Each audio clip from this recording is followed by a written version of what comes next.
Romney now looks unstoppable in the race for the Republican presidential nomination. His closest rival, Rick Santorum, quit the competition this morning. Santorum, far behind in the delegate count, was facing what could have been a loss in his home state of Pennsylvania. This presidential race for us is over for me, and we will suspend our campaign effective today. Rick Santorum did not say exactly why he's ending his campaign, but he hinted that it had a lot to do with his 3-year-old daughter, Bella, who suffers from a rare, often fatal genetic disorder and who spent this past weekend in the hospital. It did cause us to think, and as the role that we have as parents. He said a family discussion around the kitchen table led to a decision to pull out of a race that almost no one expected would take Santorum this far. Against all odds, we won 11 states. In early debates with his support in single digits, he complained about being ignored. As I told you when I traveled around Iowa, you'd see me in your hometown, but you probably wouldn't see much of me on television, so it's holding true tonight. But he stunned the Republican establishment with a victory in Iowa. Game on. Famous for speaking his mind, he ignited a series of political firestorms with statements of his deeply conservative beliefs. Many in the Christian faith have said, well, that's okay. I mean, you know, contraception's okay. It's not okay because it's a license to do things in the sexual realm that is counter to how things are supposed to be. Such comments further endeared him to many conservatives, but may have bruised the party's image among moderate and independent voters, especially women.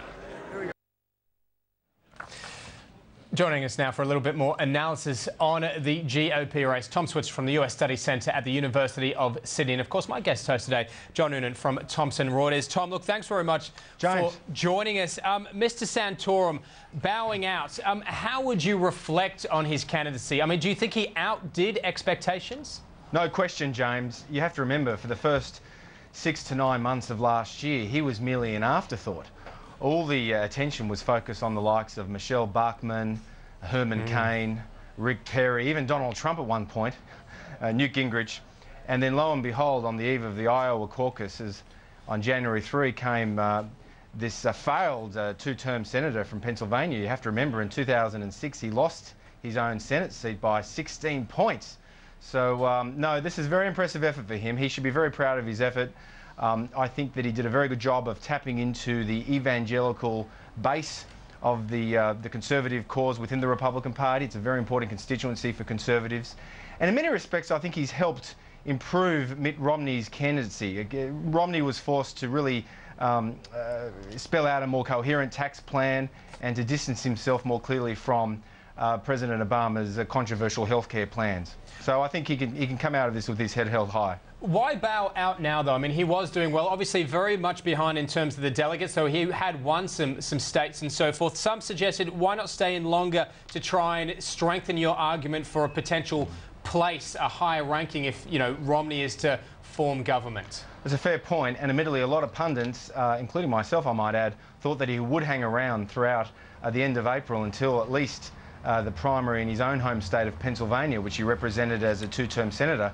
But look, I think there are several reasons why he's pulled out. He performed very poorly last week in Wisconsin, which is a battleground state, and Maryland. His 3-year-old daughter is hospitalised again from a genetic disorder. And look, the fact of the matter is he just didn't have the money nor the organisation to mount an effective alternative to Mitt Romney.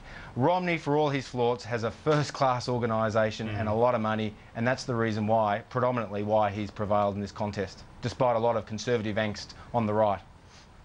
Tom, John Noonan from Thomson Reuters. Now, okay, we see with Romney, he does not seem to have the full backing of the far right, and that's why he, to my thinking anyway, did so poorly in some of those states, particularly in the Bible Belt, not only to Santorum but to Gingrich. Now, what does he do from here? Now he's got a clean run to, does he try to move towards the center to get the moderate vote, or does he try and sort of bring in the far-right vote that Santorum and Gingrich were holding? John, you've highlighted the problem for him. He needs to do both things. He needs to consolidate conservative support, make sure he gets the base to vote on election day, because remember, in the United States, voting is voluntary, and a lot will hinge on whom he decides will be his vice presidential candidate. I think the logical thing for him to do would be to make sure he picks someone who's fairly conservative, who has a strong support of the Tea Party, and comes from a state that is a battleground state. So that's one thing he needs to do. But on the other hand, contrary to the conventional wisdom, I think the very qualities that have actually hurt him among conservatives in the primary contest, you know, his characteristics of being a conciliator, prone to compromise, too much of a centrist, they're the very qualities that will actually help him in a general election. He'll be more likely to appeal to disgruntled centrists and independents in key battleground states, most notably Ohio and Pennsylvania, those suburban parts of Cleveland, Ohio, Cincinnati, Ohio, Toledo, Ohio, Montgomery County outside of Philadelphia. They're really the seats in many respects that will swing the election, a bit like western suburbs of Sydney in Australia or the Sunbelt seats in Queensland. If you can do well with those voters, you've got a very good chance of winning the election, and I think that's what his focus will be, and his message will be primarily about the economy. It's the economy, stupid. You remember that campaign that Bill Clinton ran very effectively 20 years ago? Well, Romney will do the same thing throughout the next 6 months. Tom, what about the Obama camp? I mean, is it mixed? They would like the bloodletting continue amongst the Republicans, or are they happy now that they can focus on one potential candidate? I mean, how do you think they respond? Yeah, I think that Obama's operatives will be very happy to subject Mitt Romney to a lot of scrutiny. They will portray him as Mr. Monopoly Man without the cane and the top hat. Someone who will protect the wealthy at the expense of the middle class and working families, and they will run what Republicans and conservatives would call a class warfare campaign. And I think it could be effective in some of these swing seats and swing states. But bear in mind, although Romney's got problems with his base, let's not forget that President Obama also has problems with his own liberal base in the Democratic Party. He has, after all, failed to close down the Guantanamo detention camp.